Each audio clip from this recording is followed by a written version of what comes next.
Assalamualaikum warahmatullahi wabarakatuh. Baik, pada video kali ini saya akan menjelaskan materi tentang biotermal.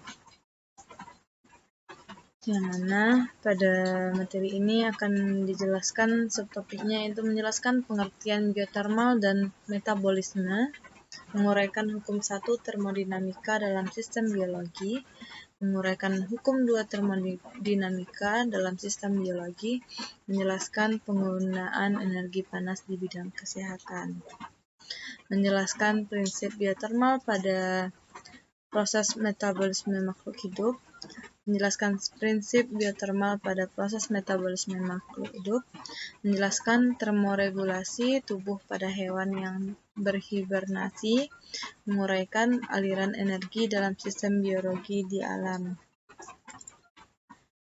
Nah, yang pertama menjelaskan pengertian biotermal dan metabolisme.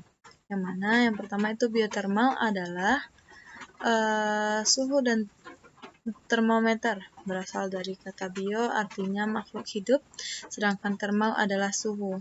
Suhu adalah besaran yang menyatakan derajat panas dingin suatu benda. Metabolisme merupakan sejumlah reaksi kimia yang terjadi di dalam setiap sel organisme hidup. Metabolisme menyesuaikan dengan energi untuk proses vital dan membentuk energi baru. Selanjutnya yaitu menguraikan hukum 1 termodinamika dalam sistem biologi. Semua organisme biologi membutuhkan energi untuk bertahan hidup. Dalam sistem tertutup seperti alam semesta, energi ini tidak dikonsumsi tetapi diubah dari satu bentuk ke bentuk lainnya. Sel, misalnya, melakukan sejumlah proses penting.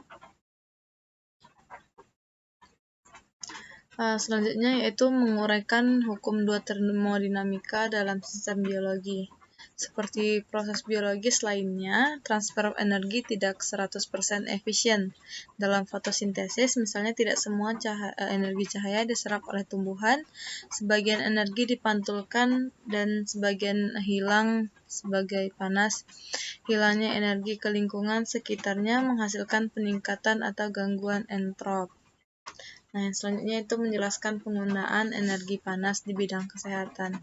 Energi panas di bidang kesehatan digunakan untuk diagnostik, menemukan penyakit lebih awal, terapi, memberi pengobatan. Nah, alat bantu untuk diagnostik dan terapi menggunakan energi dalam bentuk panas, radiasi, listrik, bunyi, dan lain-lain. Nah, sifat energi yang digunakan untuk pengobatan sifat mematikan, sifat menghambat pertumbuhan, sifat mengubah sifat genetika, sifat memberikan panas. Nah, selanjutnya yaitu penggunaan energi panas dalam pengobatan. Yang pertama, metode konduksi. Pada metode konduksi, pemindahan energi panas bergantung pada luas daerah kontak, perbedaan suhu, lama melakukan kontak, material konduksi panas. Yang mana yang kedua itu metode radiasi. Dipergunakan untuk memanaskan permukaan tubuh serupa dengan pemanasan sinar matahari atau nyala api. Sumber radiasi dapat berasal dari electric fire, inframerah, dan lain-lain. Metode radiasi biasanya lebih efektif daripada metode konduksi karena penetrasi jaringan lebih dalam. Selanjutnya yaitu menjelaskan prinsip biotermal pada proses metabolisme makhluk hidup. Yang pertama, anabolisme, yang mana proses metabolisme sekunder yaitu jalur-jalur metabolisme yang tidak esensial bagi pertumbuhan, perkembangan maupun reproduksi. Namun biasanya berfungsi secara ekologis, misalnya pembentukan alkaloid dan terpenoid. Nah, selanjutnya itu katabolisme, yang mana merupakan proses untuk menguraikan molekul kompleks menjadi senyawa sederhana mencakup respirasi sel, jalur metabolisme yang menghasilkan energi dalam bentuk ATP atau NADPH dari molekul-molekul bahan bakar atau karbohidrat, lemak, dan protein.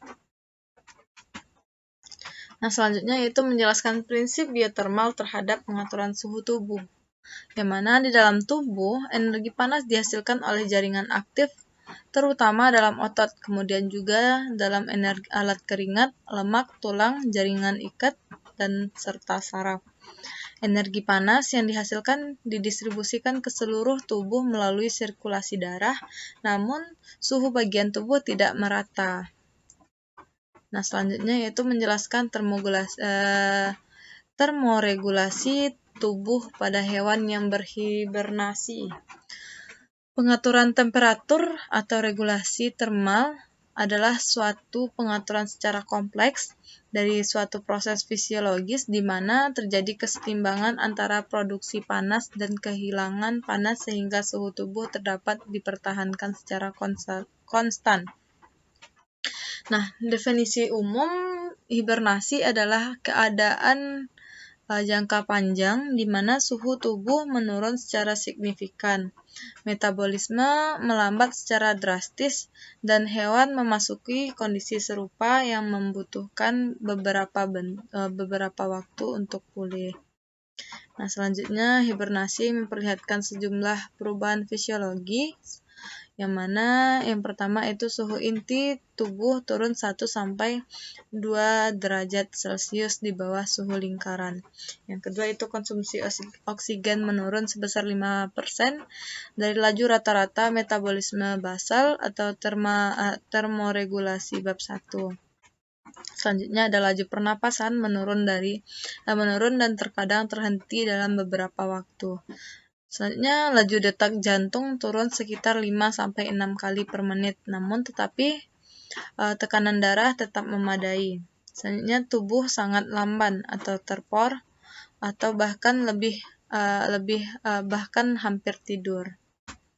Selanjutnya, menguraikan aliran energi dalam sistem biologi di alam, yang mana aliran energi merupakan rangkaian urutan pemindahan bentuk energi ke energi lain. Aliran energi bersifat searah. Energi adalah faktor utama yang mengendalikan ekosistem, sedangkan interaksi antara berbagai spesies dalam ekosistem hanya merupakan faktor ikutan. Energi dapat diartikan sebagai kemampuan melakukan kerja atau usaha. Energi diperoleh organisme dari makanan yang dikonsumsinya dan dipergunakan untuk aktivitas hidupnya. Nah, mungkin itulah yang dapat saya jelaskan. Sekian, terima kasih. Assalamualaikum warahmatullahi wabarakatuh.